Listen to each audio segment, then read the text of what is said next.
안녕하세요. 피아니스트 구윤정입니다. 오늘은요, 쇼팽의 에티드 작품 번호 25의 10번에 대해서 알아보는 시간을 갖도록 하겠습니다. 옥타브 에티드라고도 하죠. 제가 이 곡을 처음으로 친 거는 선화예고 실기시험 때인데요. 제가 그때는 지금보다 손이 더 작았었어요. 그래서 사실은 이 곡을 내준 선생님이 조금 원망스러웠었어요. 시험인데 왜 나의 핸디캡을 드러내는 에티드를 치라고 하실까? 이해가 안 됐었거든요. 그런데요, 지금은 결과적으로 선생님께 참 감사드려요. 그때 겁을 먹고 이 에티드를 피했었더라면 아직까지도 저는 옥타브에 대한 두려움을 갖고 있었을 것 같아요. 제가 지난번 영상에서 다룬 피아노 위에서의 손 스트레칭 연습을요, 이 옥타브 에티드를 치기 시작하면서부터 꾸준히 했었어요. 그래서 지금 이 정도 손이라도 가지게 된 것 같아요.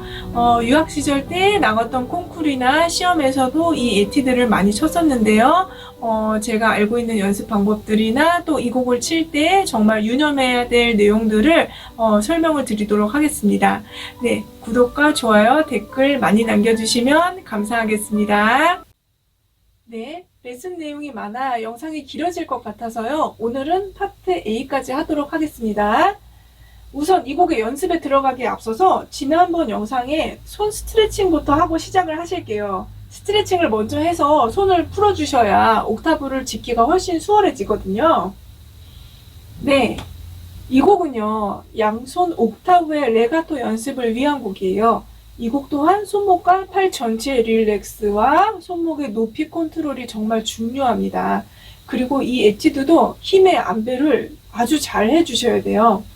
제가 이 부분을 참 못했었어요. 생각해보니까요, 욕심내서 모든 음을 다 포르테로 크게 쳤었어요. 힘자랑하는 것도 아닌데 왜 그랬는지 모르겠어요. 이 곡을 보시면 포르테와 포르티시모가 참 많이 나와요. 그런데 정말 모든 음을 다 크게 칠 필요가 없어요. 그렇게 쳐서도 안 되고요. 힘을 아낄 때와 힘을 가할 때를 잘 계산을 하셔야 되고 계획을 세우셔야 이 파트 A를 잘 완주하실 수가 있어요. 이 점을 꼭 유념하시기 바랍니다. 그러면 옥타브를 어떻게 레가토를 해야 하는지 설명부터 드릴게요. 자, 지금 음의 나열을 보시면 반음 간격으로 진행이 되고 있어요. 네, 시작이 F샵인데 그 다음이 E샵이죠. 다시 F샵, G, G샵, A, G샵.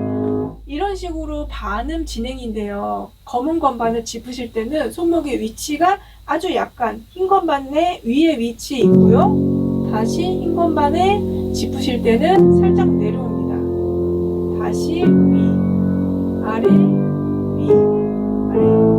이런 식으로 생각을 하셔야 돼요. 이 연습을 정말 천천히 한번 해보세요.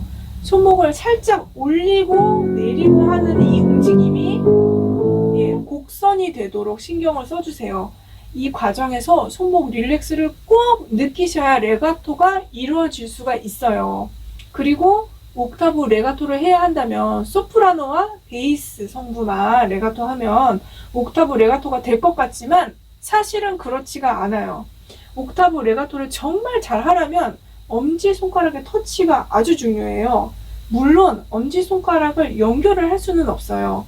4번, 5번 손가락처럼 연결이 안 되죠. 4번, 5번은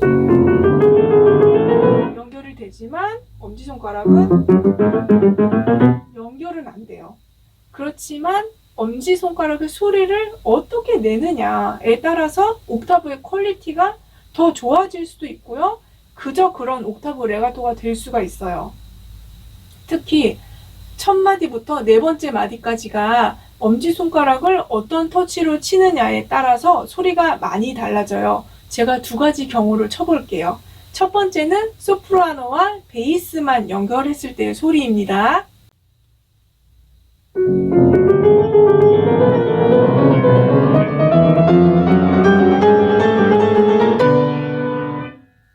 네, 두 번째는 엄지손가락의 소리를 부드럽게 내서 옥타브 레가토 했을 때의 소리입니다.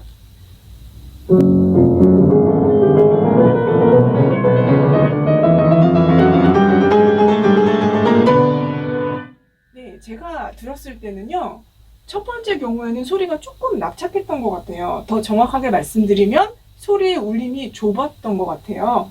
그런데 두 번째 경우에는 소리는 작지만 울림이 깊고 더 부드러웠던 것 같아요. 이 곡의 시작이 아주 미스테리하면서 긴장감이 넘치는 캐릭터이잖아요. 이 캐릭터에 더 막 걸맞는 소리는 저는 2번이라고 생각해요. 이 곡의 시작이 아주 비밀스럽고 스트레인지한 그런 느낌이 있기 때문에 이런 울림을 연출해 내시려면 엄지손가락 소리를 신경을 쓰셔야 돼요. 제가 그런 소리가 날 수 있는 연습 방법을 말씀드릴게요.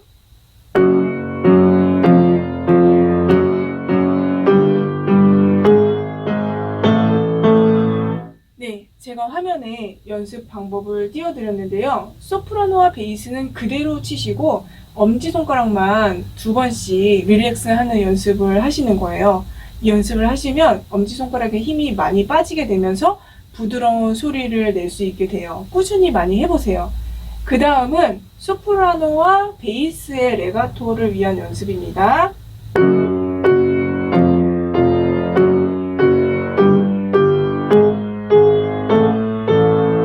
네, 화면에 연습 방법을 띄워드렸는데요. 엄지는 그대로 치시고 소프라노와 베이스만 2번씩 치는 연습인데요. 여기서 중요한 것이요. 지금 화면에서 보셨듯이 두 번째 16분 음표와 세 번째 16분 음표를 연결을 해서 연습을 하셔야 된다는 것 잊지 마세요. 네, 이 연습을 앞부분만 하지 마시고 끝까지 한번 다 해보세요. 이 연습만 해도 시간이 많이 갈 것 같아요. 이 연습을 하고 나시면요, 옥타브의 흐름이 유연해지는 데 확실히 도움이 됩니다. 한 가지 연습 방법이 더 있는데요.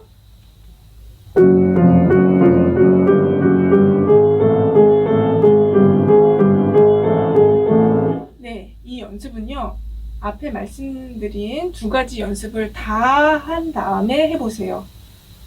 2음씩 반복을 하는 연습이죠.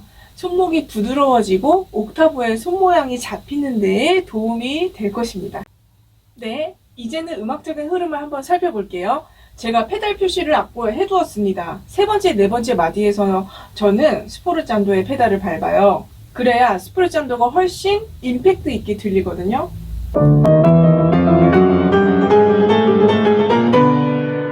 네, 그리고 5번째, 6번째 마디를 보시겠습니다. 제가 지금 악보에 동그라미 친 부분, 그러니까 액센트가 있는 코드죠. 여기만 강조를 하시고 나머지 옥타브들은 이 액센트 코드보다 아주 조금만 부드럽고 가볍게 쳐보세요. 네, 이런 식으로 한번 쳐보세요. 지금 소리 그렇게 작지 않았거든요. 이런 패턴이 계속 나와요. 그리고 동그라미 친 코드에서 순간적인 릴렉스를 하셔야 돼요. 첫 코드를 친 반동으로 나머지 5개의 옥타브들을 가볍게 간다. 이렇게 생각을 해보세요. 뒷부분에 이런 패턴에서 지금 말씀드린 릴렉스를 적용해 보세요. 정말 다 똑같은 동작이거든요. 지금 갈 길이 멀기 때문에 여기서 다 에너지를 쓰시면 안 되고요. 정말 영리하게 이런 부분은 힘 안 들이고 치셔야 돼요. A 파트에서 클라이막스가 여기잖아요.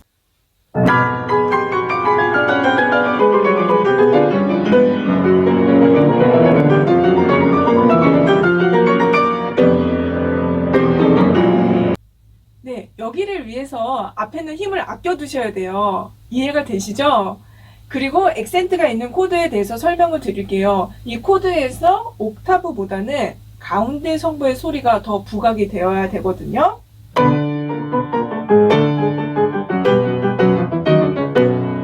네, 제가 쇼팽의 빗방울 전주곡 레슨 영상에서 가운데 성부 소리 더 나게 하는 연습 방법을 설명을 드렸었어요. 여기 또 이 연습을 따로 하셔야 돼요. 그런 코드가 지금 상당히 많죠. 제가 좀 보여드리겠습니다.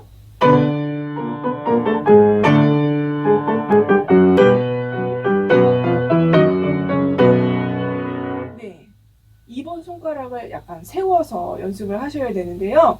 이 연습을 하시면 가운데 성부 소리가 또렷해지고요. 2번 손가락이 강해지면서 옥타브를 짚는 손 모양이 견고해집니다. 2번 손가락이 옥타브의 중심을 잡는 역할을 하는 손가락이기 때문에 이런 효과가 있어요. 그 다음에 나오는 코드들도 이 연습을 다 한번 해보시길 바라겠습니다. 네, 7번째 마디를 보실게요. 여기가요, 가운데 성부 2분 음표를 잡고 두 묶음의 세띠단 음표를 치기가 참 어려워요. 물론 아무 문제가 없으신 분들은 그냥 치시면 돼요. 그런데 조금 어렵다 하시는 분들은 4분 음표 길이만 잡고 그 다음에 2번 손가락을 떼셔도 됩니다. 페달을 2분 음표 길이만큼 밟을 것이기 때문에 괜찮아요. 여기서 떼시면 돼요. 그래야 두 번째 이 세디탄 음표를 치기가 훨씬 수월해져요. 이렇게 안 하시면 옥타브 소리가 빠질 수도 있고요.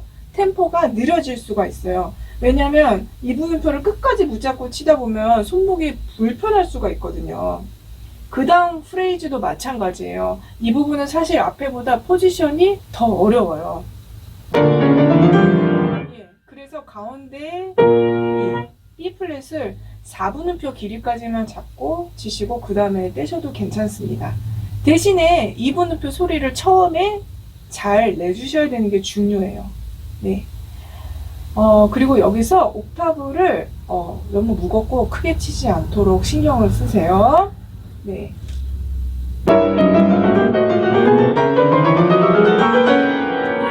여기를 프레이즈를 조금 길게 보셔야 돼요. 그래서 여기 시작을 하실 때 조금 작게 시작을 해보세요. 그 다음에 여기서 에너지를 발산을 하셔야 돼요. 네. 이런 부분일수록 액센트가 붙은 코드에서 순간적인 릴렉스를 잘 해보세요. 그래야 정말 큰 소리도 나면서 팔도 좀 덜 아프고 힘을 아낄 수가 있어요. 네.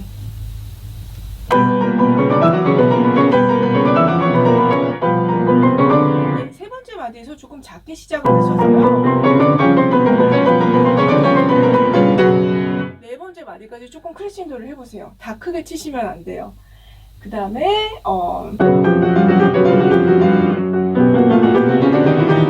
여기서 왼손이 조금 저돌적으로 나와 주셔야 돼요. 그리고 오른손을 조금 작게 치세요. 네, 그 다음에는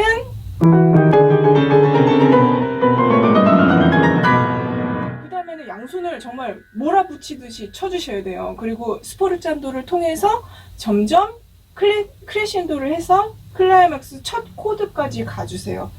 시원하게 크레신도를 해주셔야 돼요. 이 코드에서 또 순간적인 릴렉스를 빨리 하셔야 된다는 것 잊지 마세요. 네, 그 다음에는요, 악보에 표기가 되어 있는 것처럼 이렇게 프레이즈를 나눠 보세요. 제가 그렇게 한번 쳐보겠습니다.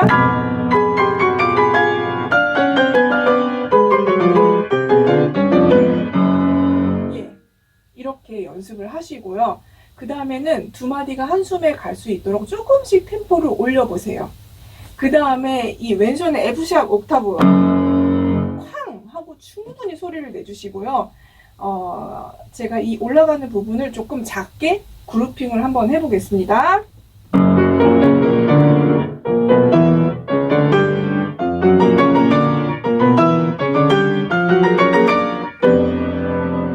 네, 처음부터 이 프레이즈를 한 번에 다 치기는 좀 힘들어요. 워낙 어려운 부분이라서 저처럼 조금 작은 단위로 나눠보세요. 그 다음에 한 마디를 쭉 쳐보세요.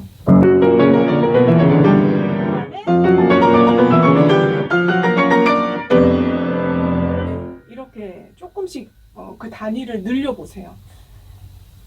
네, 이 코드에서 정말 몸의 무게를 다 실어서 소리를 내주세요. 이 클라이맥스가 아주 드라마틱한 부분이라서 이 코드의 소리가 좀 파괴적이어야 돼요. 정말로 화가 많이 난 사람처럼 무섭게 쳐보세요. 그 다음에 이 2분 쉼표 페르마타에서 이 마지막 코드의 울림이 다 사라진 다음 완전히 다른 톤으로 B 파트를 시작을 하셔야 됩니다.